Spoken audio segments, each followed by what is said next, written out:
மாதா தொலைக்காட்சியின் அன்புள்ளங்கள் அனைவருக்கும் அன்பான வாழ்த்துகளும் வணக்கங்களும். இது மாதா தொலைக்காட்சியின் Vatican top 10 sponsored by Black Thunder, Ooty main road, Mettupalayam. Vatican top 10 நிகழ்ச்சியை ஒளிபரப்ப உதவியவர்கள் பிளாக் தண்டர்.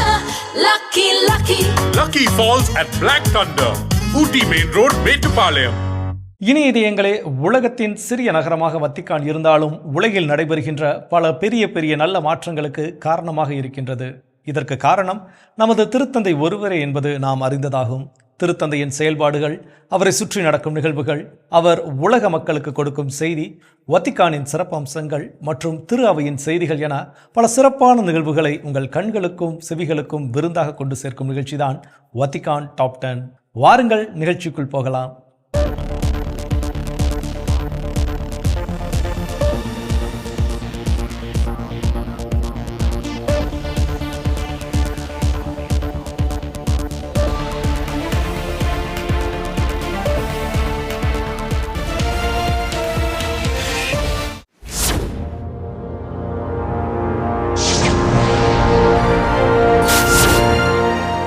உக்ரைன் பாலஸ்தீன போர் மனித குலத்தின் மிக பெரும் தோல்வி என திருத்தந்தை பிரான்சிஸ் அவர்கள் கூறியுள்ளார். அது குறித்த விரிவான தகவல்கள் அடங்கிய காணொளி இதோ உங்களுக்காக. 1978ஆம் ஆண்டு அர்ஜென்டினாவுக்கும் சிலிக்கும் இடையே பீகிள் கால்வாயில் போர் மூலம் சூழ்நிலை நிலவியது. பல ஆண்டுகளுக்கு பிறகு 1984ஆம் ஆண்டு திருத்தந்தை 2ஆம் ஜான் பால் அவர்களின் இடையீடு மூலம் அவர்கள் ஒரு அமைதி ஒப்பந்தத்தில் கையெழுத்திட முடிந்தது. 40 ஆண்டுகளுக்கு பிறகு இந்த ஒப்பந்தத்தை நினைவுகூரும் வகையில் வத்திக்கானில் ஒரு நிகழ்வு நடைபெற்றது. அதில் சிலி மற்றும் அர்ஜென்டினா தூதரக அதிகாரிகள் கலந்து கொண்டனர். அவர்களோடு திருத்தந்தை பிரான்சிஸ் அவர்களும் கலந்து கொண்டார். 40 ஆண்டுகளுக்கு பிறகு அமைதியான பாதையில் முன் செல்வதற்கு பங்களித்த இரு நாட்டு அரசுகள் மற்றும் தூதரக பிரதிநிதிகளின் முயற்சிகளுக்கு எங்களது நன்றியை தெரிவித்துக் கொள்கிறோம். அர்ஜென்டினா மற்றும் சிலி மக்களின் அமைதிக்கான ஏக்கம் இங்கு நிறைவேறியிருக்கிறது. இந்த சூழலில் தற்போதைய மோதல்கள் குறித்தும் திருத்தந்தை குறிப்பிட்டார். அமைதியை குறித்து பேசும் அதே வேளையில் ஆயுத விற்பனையில் ஈடுபடும் நாடுகளை பற்றி குறிப்பிடும்போது அதை போலித்தனம் என்றும் அவை இன்றைய உலகின் இரு பெரும் தோல்விகளாக கருதுவதாகவும் அவர் குறிப்பிட்டுள்ளார். உக்ரைன் மற்றும் பாலஸ்தீனம் ஆகிய நாடுகளை பார்க்கும்போது அவை மனித குலத்தின் 2 பெரும் தோல்விகளாக தெரிகின்றன. அங்கு ஆக்கிரமிப்பாளர்களின் ஆணவம் உரையாடலை தடுக்கிறது. இந்த நிகழ்வின் போது 2 நினைவு தபால் தலைகள் வெளியிடப்பட்டன. ஒன்று அர்ஜென்டினா மற்றும் சிலி நாடுகளாலும் மற்றொன்று வத்திக்கானாலும் உருவாக்கப்பட்டது என்பது குறிப்பிடத்தக்கது.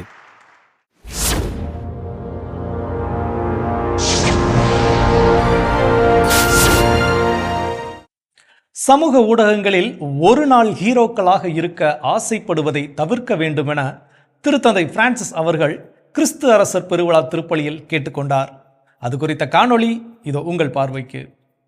கிறிஸ்து அரசரின் பெருவிழாவானது திருவழிபாட்டு ஆண்டின் முடிவை குறிக்கிறது. பாரம்பரியமாக இது இளைஞர்களுக்காக அர்ப்பணிக்கப்பட்ட விழா.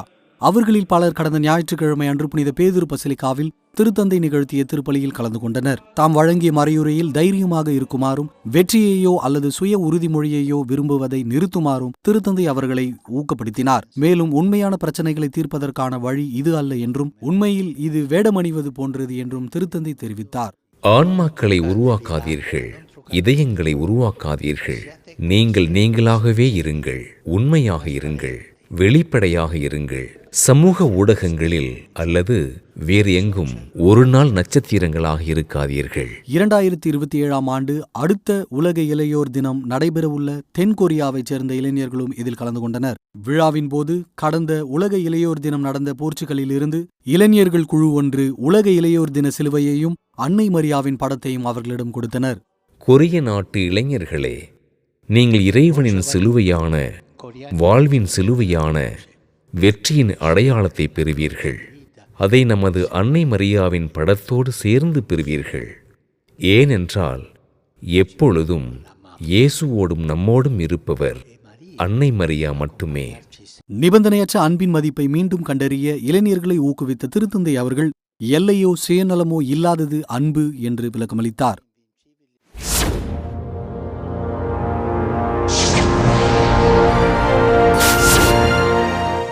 உக்ரைன் அதிபர் ஜெலன்ஸ்கி அவர்களின் மனைவி திருத்தந்தை பிரான்சிஸ் அவர்களை வத்திக்கானில் சந்தித்தார். அந்த சந்திப்பு குறித்த காணொளி இதோ உங்களுக்காக. உக்ரைன் அதிபரின் மனைவி ஒலேனா ஜெலன்ஸ்கி அவர்கள் சுகாதாரம் மற்றும் கலாச்சார துறைகளில் நாட்டை மீண்டும் கட்டியெழுப்ப உதவுவதற்காக நிதி திரட்டும் சுற்றுப்பயணத்தை மேற்கொண்டுள்ளார். ரோம் நகர் சென்ற அவர் திருத்தந்தை பிரான்சிஸ் அவர்களை சந்தித்தார். போர் தொடங்கிய பிறகு இதுதான் அவர்களின் முதல் சந்திப்பு. ஆனால் திருத்தந்தை அவர்கள் அவரது கணவரை 3 முறை சந்தித்திருக்கிறார். தற்போது உக்ரைன் குழந்தைகளை அவர்களது வீடுகளுக்கு திருப்பி அனுப்புவதற்கு வத்திக்கான் இடையீடு செய்து வருகிறது. போர் தொடங்கி 1000வது நாளை குறிக்கும் வேளையில் திருத்தந்தை பிரான்சிஸ் அவர்கள் உக்ரைன் நாட்டைச் சேர்ந்த இளைஞர் ஒருவர் அனுப்பிய கடிதத்தை படிக்க விரும்பினார். அந்த பொது பார்வையாளர்கள் சந்திப்பில் உக்ரைன் அதிபரின் மனைவியும் கலந்து கொண்டார். நமது துன்பங்களை மட்டும் பாராமல் நம்பிக்கையின் சாட்சியாகவும் இருங்கள். அது நிறைவற்றதாக இருந்தாலும் அதன் மதிப்பு குறையாது. உயிர்த்த கிறிஸ்துவின் தோற்றத்தை வலிமிகுந்த தூரிகைகளால் ஓவியம் தீட்டுவதைப் போன்றது அது. பொது மறைக்கல்வி உரையின் இறுதியில் உக்ரைன் அதிபரின் மனைவி திருத்தந்தை பிரான்சிஸ் அவர்களிடம் விடைபெற்று அவரது நாடு திரும்பினார்.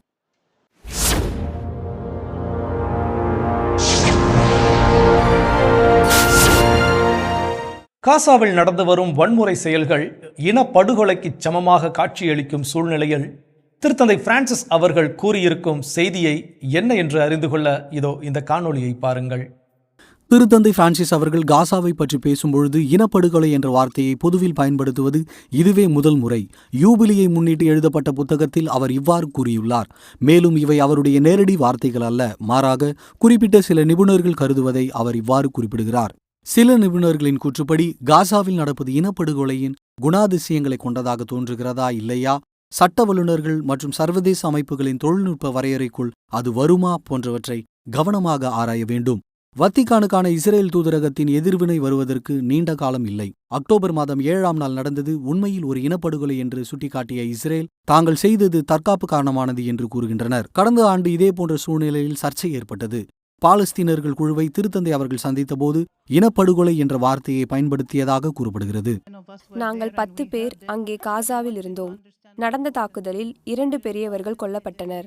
ஆனால் ஒரு முக்கியமான விஷயத்தை நீங்கள் புரிந்து கொள்ள வேண்டும் என்று நான் விரும்புகிறேன். இனப்படுகொலை குறித்த தமது வரையறை ஒருவேளை திருத்தந்தை குறிப்பிடும் இனப்படுகொலையின் வரையறையை விட வேறுபட்டதாக இருந்தால் புரிந்து கொள்கிறோம், பின்னர் ஒப்புக்கொள்கிறோம். ஆனால் இனப்படுகொலை என்ற வரையறை பயன்படுத்தப்பட்டது. அதை உறுதிப்படுத்தும் 10 பேர் நாங்கள் இங்கே இருக்கிறோம். ஆனால் திருத்தந்தை அவர்கள் அந்த வார்த்தையை பயன்படுத்தினார் என்பதை வத்திக்கான் இதுவரை உறுதிப்படுத்தவில்லை என்பது கவனிக்கத்தக்கது.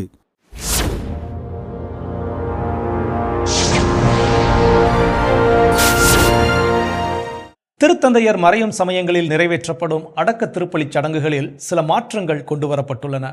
அது குறித்த விரிவான காணொளி இதோ உங்கள் பார்வைக்கு. திருத்தந்தை பிரான்சிஸ் அவர்கள் சில நேர்காணல்களில் திருத்தந்தைகளுக்கான இறுதி சடங்குகளை சீர்திருத்துவதாக அறிவித்துள்ளார். திருத்தந்தையின் இறுதி சடங்கு முறைகள் தயாரிக்கும் நிகழ்ச்சி தயாரிப்பாளரோடு நான் இருந்திருக்கிறேன். அவற்றை நாங்கள் கொஞ்சம் எளிமைப்படுத்தி இருக்கிறோம்.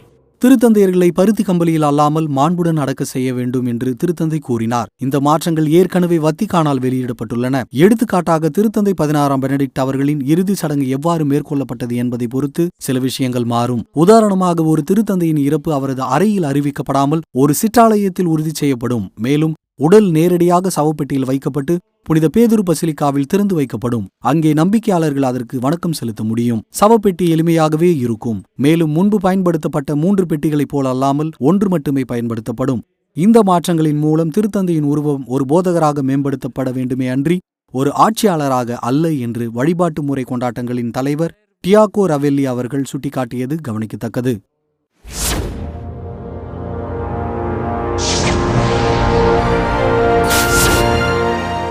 ரஷ்யா உக்ரைன் போர் ஏற்பட்டு 1000 நாட்களை எட்டிவிட்ட நிலையில் அமைதிக்கான சூழலை யார் முன்னெடுக்க வேண்டும் என்பது குறித்து விவரிக்கிறது இந்த காணொளி. உக்ரைன் போர் தற்போது 1000 நாட்களை எட்டியுள்ளது. வத்திக்கானில் உயர்மட்ட தூதரக அதிகாரி நம்பும் ஒரு உண்மை என்னவென்றால், அவர் வரையறுத்தபடி இந்த படுகொலையை நிறுத்த பொறுப்பு தோன்றும் என்று நம்பப்படுகிறது. கர்தினால் ஒரு நேர்காணலின் போது அமைதி ஏற்பட நேரம் எடுக்கும் என்றும், ஆனால் போர் நிறுத்தம் சாத்தியம் என்றும் சுட்டிக்காட்டினார். இருப்பினும் மோதலை தொடங்கியவர்கள் ரஷ்யா என்பதால் முதல் முயற்சியை எடுக்க வேண்டியது ரஷ்யாதான் என்றும் வலியுறுத்தினார். இந்த அறிக்கைகள் அமெரிக்காவில் பிரேக்கிங் நியூஸ் வெளியான சில மணி நேரங்களுக்கு பிறகு வெளியாகின. ஜோ பைடன் அவர்கள் முதல் முறையாக தொலைவிலிருந்து தாக்கும் அமெரிக்க ஏவுகணைகளை பயன்படுத்த உக்ரைனுக்கு அங்கீகாரம் அளித்தார். சில காலமாக ஜெலன்ஸ்கி அவர்கள் விடுத்த கோரிக்கையாக இது இருந்தது.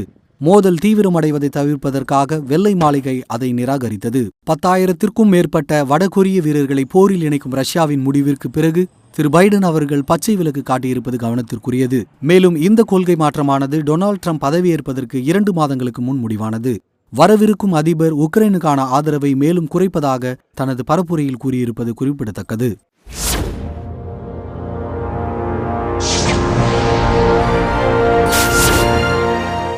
வாடகை தாய் குறித்த பலதரப்பட்ட கருத்துக்கள் உலகில் இருக்கின்ற பொழுது இத்தாலிய அரசு எப்படிப்பட்ட நிலைப்பாட்டை எடுத்திருக்கிறது என்பது குறித்த தகவல்கள் இதோ உங்களுக்காக. வாடகை தாய் முறை என்பது ஏற்கனவே இத்தாலியில் ஒரு உலகளாவிய குற்றமாக இருந்து வருகிறது. இத்தாலியின் மெலோனி அரசாங்கம் அக்டோபரில் ஒரு சட்டத்தை இயற்றி தற்போது அது அதிகாரப்பூர்வமாக்கப்பட்டுள்ளது. மேலும் நாட்டின் தலைவரான செர்ஜியோ மாடரெல்லோ அவர்கள் கையொப்பமிட்டவுடன் அது நாட்டில் நடைமுறைக்கு வருகிறது. இத்தாலியில் 2004ஆம் ஆண்டு முதல் வாடகை தாய் முறை தடை செய்யப்பட்டுள்ளது. இந்த நடைமுறையை இத்தாலிக்கு வெளியே மேற்கொள்பவர்களுக்கும் இத்தாலிய சட்டத்தின்படி தீர்ப்பளிக்கப்படும் என்பது குறிப்பிடத்தக்கது. உண்மையில் அவர்கள் எதிர்கொள்ளும் தண்டனைகள் என்னவென்றால் 3 மாதங்கள் முதல் 2 ஆண்டுகள் வரை சிறை தண்டனையும் 6 லட்சம் முதல் $1 மில்லியன் வரை அபராதமும் விதிக்கப்படும். இந்த சட்டமானது ஏற்கனவே பதிவு செய்யப்பட்ட வாடகை தாய் குழந்தைகளை பாதிக்காது. எனவே இச்செயல்முறையின் இடையில் இருப்பவர்கள் மீது கவனம் செலுத்தப்படுகிறது. வத்திக்கானும் இந்த வகையான உதவி இனப்பெருக்கம் குறித்த தனது நிலைப்பாட்டை தெளிவுபடுத்தியுள்ளது. 1 வருடத்திற்கு முன்பு திருத்தந்தை அவர்களும் இது குறித்து கருத்து தெரிவித்தார். பெண் மற்றும் அவரது குழந்தையின் மாண்பை மீறுகின்ற வாடகை கருப்பைகள் என்னும் நடைமுறை வருந்தத்தக்கது. இது ஒரு தாயின் பொருளாதார சூழ்நிலையை சுரண்டுவதாகும். குழந்தை என்பது எப்போதும் ஒரு கொடை, அது ஒரு ஒப்பந்தத்தின் பொருள் அல்ல. திருத்தந்தை பிரான்சிஸ் அவர்களின் வார்த்தைகள் டிக்னிட்டாஸ் இன்ஃபினிட்டா என்ற நம்பிக்கை கோட்பாட்டின் பிரகடனத்திலும் பிரதிபலித்துள்ளது. இந்த பழக்கம் பெண்களின் மாண்பை கெடுக்கிறது என்பதை மீண்டும் வலியுறுத்தும் ஒரு உரையாக அது இருக்கிறது. உண்மையிலேயே தனக்கென ஒரு குழந்தை வேண்டும் என விரும்பும் நபரின் உணர்வை புரிந்து கொள்ளாமல் இல்லை. ஆனால் அந்த ஆசையை விடுவதற்கான அழைப்புதான் இது. ஏனென்றால் நாம் மாண்பை பற்றி பேசுகிறோம். ஒருவருக்கு இருக்கும் ஆசையை விட மிகப்பெரியது மாண்புதான். உலகளவில் அமெரிக்கா போன்ற நாடுகளில் வாடகை தாய்முறை சட்டப்பூர்வமாக உள்ளது. இருப்பினும் ஒவ்வொரு நாடும் இறுதி முடிவை கொண்டுள்ளது. மிச்சிகன் அல்லது நெப்ராஸ்காவில் இது தடை செய்யப்பட்டுள்ளது. வர்ஜீனியாவில் இது கட்டுப்பாடுகளை கொண்டுள்ளது. ஆனால் கலிபோர்னியாவில் இது அனுமதிக்கப்படுகிறது. ஐரோப்பிய நாட்டு நடைமுறையில் இதேதான் நடக்கிறது. ஏறக்குறைய அனைத்து ஐரோப்பிய ஒன்றியத்திலும் இது சட்டவிரோதமானது. இருப்பினும் கிரீஸ் அல்லது போர்ச்சுகல் போன்ற இடங்களில் தேவைகள் இருந்தால் இதை செய்யலாம். உதாரணமாக குழந்தையின்மைக்கான சான்றிதழ் வழங்கப்பட்டால் அங்கே அனுமதி வழங்கப்படுகிறது என்பது குறிப்பிடத்தக்கது.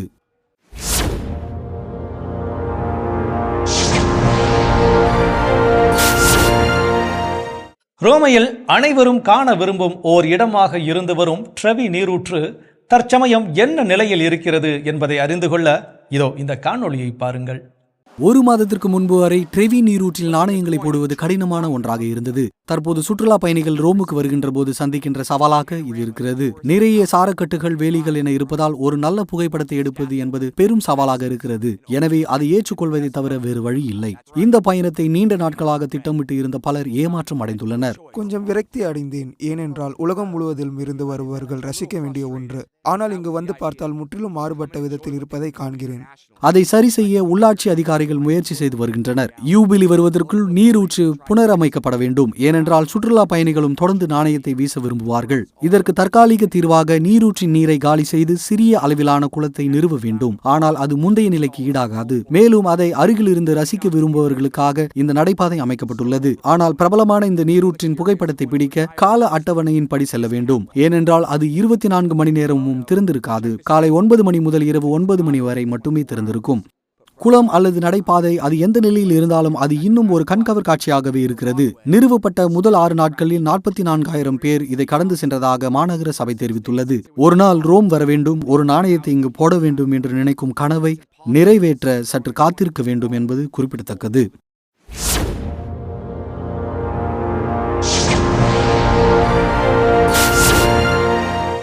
ஆண்டுதோறும் துன்புறும் கிறிஸ்தவர்களை நினைவுகூரும் விதமாக சிவப்பு வாரம் அனுசரிக்கப்படுகிறது. அது என்ன சிவப்பு வாரம் என்று அறிந்து கொள்ள வேண்டுமா? இதோ இந்த காணொளியை பாருங்கள்.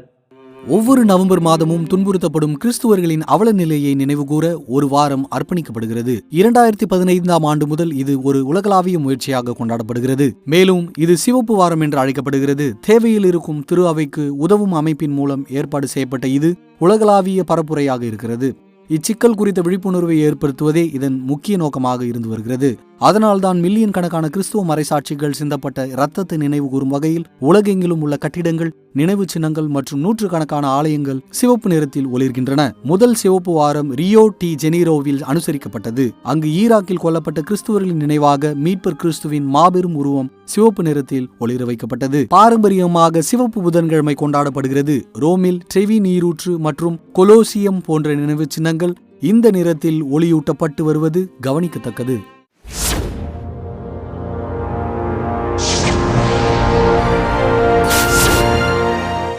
வத்திக்கானின் சுவிஸ் காவலர்கள் குறித்த ரோம் ரிப்போர்ட்ஸின் ஆவணப்படம் ஒன்று உலக நாடுகளில் வெளிவர காத்திருக்கிறது. அது குறித்த காணொளி இதோ உங்களுக்காக. ரோம் ரிப்போர்ட்ஸ் செய்தி நிறுவனம் தயாரித்த சுவிஸ் காலரை பற்றிய ஹானர் இன் ஆர்மர் என்ற ஆவணப்படம் மாபெரும் வெற்றி பெற்றுள்ளது. முதன்முறையாக இராணுவத்தின் வரலாற்றில் அறியப்படாத அத்தியாயங்கள் வெளிச்சத்திற்கு கொண்டு வரப்பட்டுள்ளன.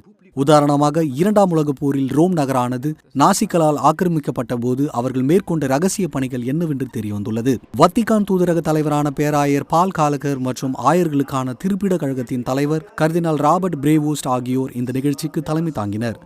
இந்த காவலர்கள் பெரும் மரியாதை, அவர்களின் உருவாக்கம் அனைத்தையும் குறித்து வியப்பாக இருக்கும்.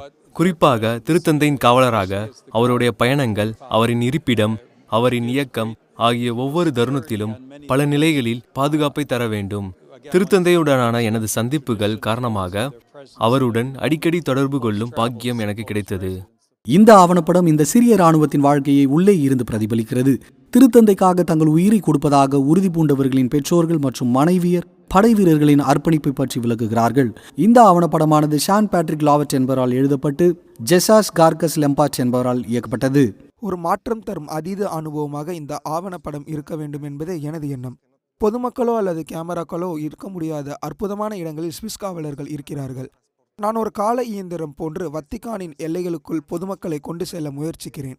சுவிஸ் காவலர்கள் மட்டுமே இருக்கும் இந்த அற்புதமான இடங்களில் அவர்களை 1500ஆம் ஆண்டுக்கு அழைத்து செல்வது போன்றது இது. இந்த சுவிஸ் காவலருக்கு அருகில் நின்று வரலாற்றை மக்கள் சுவாசிக்க வேண்டும் என்பதுதான் எனது எண்ணம்.